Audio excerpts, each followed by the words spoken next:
Oh, cool. That's my recent reaction to Onyx, and no, it's not about the price of XCN, which clearly isn't doing the best, but I'll actually explain later why I don't mind this. But besides that point, again, nothing I say is financial advice. However, Onyx very recently revealed how over the weekend, Onyx developers pushed updates to the Goliath testnet, and Goliath, by the way, is their layer 1 blockchain.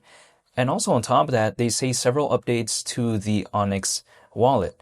So I do like what I'm seeing here because at a time like this, something is still going on. And the thing is this, a lot of people like to tell me that Onyx forgot about Goliath, which is, again, their layer 1 blockchain, but supposedly developers, they're still doing things. So if I still see updates, if I still see that it's even being cared about, I do like that because keep in mind, even though XCN as of right now is around 52 times lower than 25 cents, which again doesn't sound like a good thing, but I'll explain this very quickly later why I don't mind.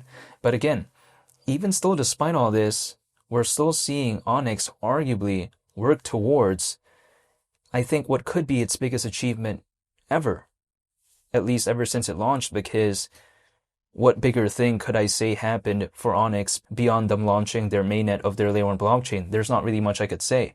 So if I take a look at that right there, it would be a pretty awesome accomplishment if they could launch the mainnet, in which they are planning to do it in Q1 of this year. But if I still see updates, I still like that, and that's why I think it's nice. However, at the same time, why isn't XCN being around 52 times lower than 25 cents so concerning to me? Well, it's because, yes, even though XCN is going down, my thing is, I don't want to leave, so I'm not necessarily locking in all of the downwards movements anyways, because, again, I'm not leaving.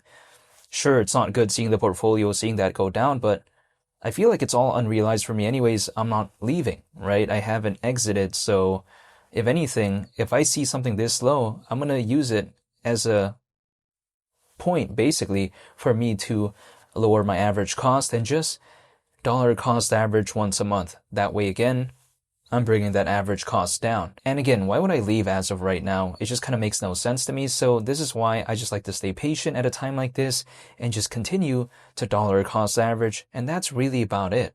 However, at the same time as well, a main argument is that sometimes Onyx isn't necessarily kind of doing too many things beyond its supposed upcoming mainnet of its layer 1 blockchain. And I kind of get that argument because if we take a look at other competitors when it comes to Onyx, like for instance, Sebek, right? Sebek seems to be doing more things. We take a look at XDC. Historically, we've seen more activity when it comes to that. Of course, something like Stellar, something like Ripple.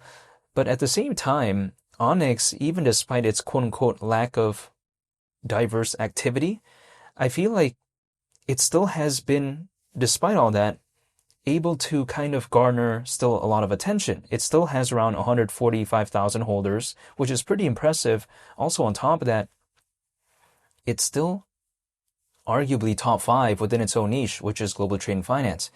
And if anything, I think that showcases something, right? Because Onyx, despite not much going on when it comes to it fundamentally, some people may argue, it's already been able to do all of this. So what happens if, let's say, they launch the mainnet of Goliath and then more activity starts happening, right? Because their baseline is already pretty high despite not much diverse activity. So what happens if there is actually a lot of diverse activity later on through Goliath, which is their layer 1 blockchain? Again, that would be pretty impressive. It's like, for instance, a talented tennis player already being able to win, like, let's say, top 5 in a competition. What happens if he actually starts training very seriously? Maybe number 1 in that competition? Who knows, right? It's a little bit of a different case here, but I'm just saying, if Onyx is able to have over 140,000 holders, despite not really having such a diverse kind of use case, some people may argue, what happens if, let's say, the fundamentals do improve, right? So I do find this to be pretty unique, and I think Onyx has something that really can't be sort of designed for, because if I'm a developer, I can design a project to be having a good use case, let's say, right? I can probably design it to have a cool logo or something like that, but what can't be accounted for is sometimes the it factor, kind of that energy. Sometimes we can't really explain it. And I think Onyx has that it factor because, again, usually a project that hasn't achieved much fundamentally, it's a little bit difficult to kind of have over 140,000 holders if it's not like a meme or something like that, if it's nothing necessarily that's trendy or cool. Again, it's pretty difficult. So Onyx, even despite not being the most diverse project out there within this space, it's still been able to achieve all of that. So again, what happens if there's, let's say, more things going on when it comes to Onyx through its layer 1 blockchain? This is why I haven't given up when it comes to Onyx. However, even besides that point, people like to tell me, well, why would anyone care about Onyx if there's something like Zebec, if there's something like Stellar, for instance, if there's something like XDC? Well, I think that even though some people like to say, oh, those projects are better, I would arguably say that it doesn't necessarily mean that Onyx can't have a position within this space, because it's like, for instance, let's say, Santa Cruz, is that the only like bicycle sort of brand out there? You know, they have pretty cool mountain bikes, right? But the thing is, it's not the only one. I mean, there's others, for instance. So if I take a look at that, something doesn't necessarily need to become the best of all time. Sometimes people do like options, and we've seen things trickle down in the past, right? So if, let's say, there's a hypothetical altcoin season and things start trickling down from Ripple to Stellar to XDC and maybe something to along the lines of Zebec or Onyx, again, that wouldn't necessarily surprise me. And keep in mind, the market cap needed to hypothetically have 25 cents anyways is around 9 billion. Right? And that's if we consider actually the current circulating supply of XCN. 9 billion, that's not such an outlandish figure we've never seen.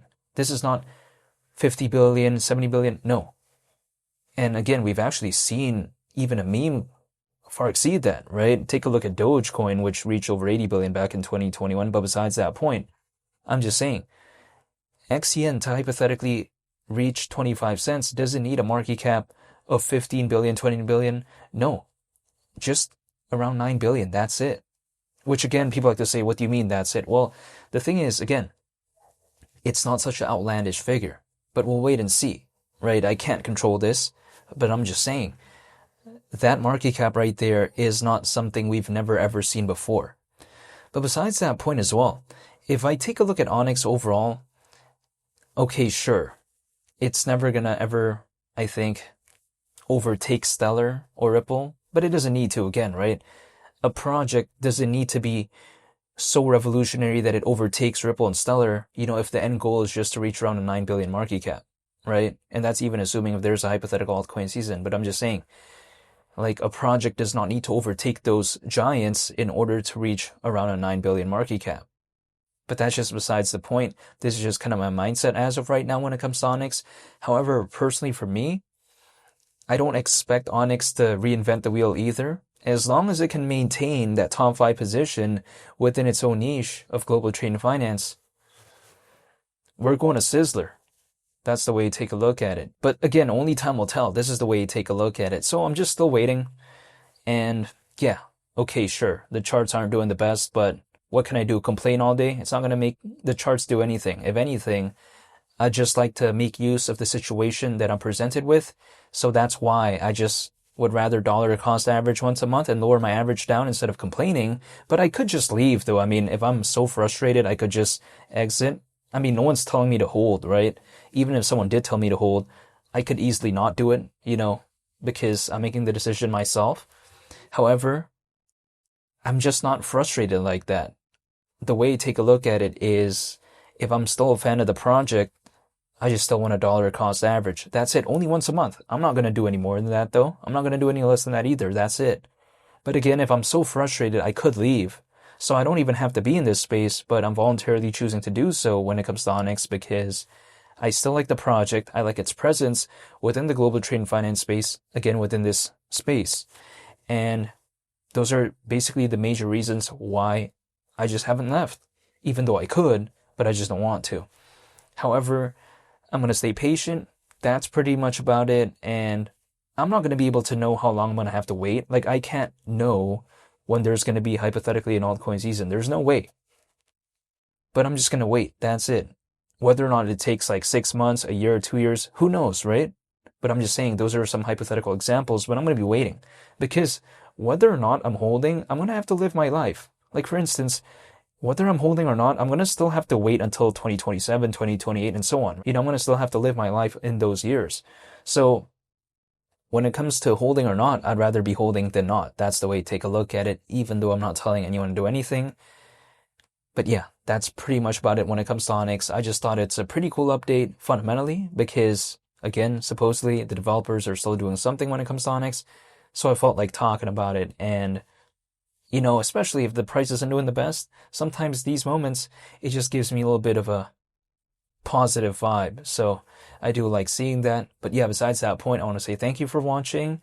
And hopefully y'all stay tuned for future updates when it comes to Onyx. And I'll see y'all on the next one. I'm out. Peace. Bye.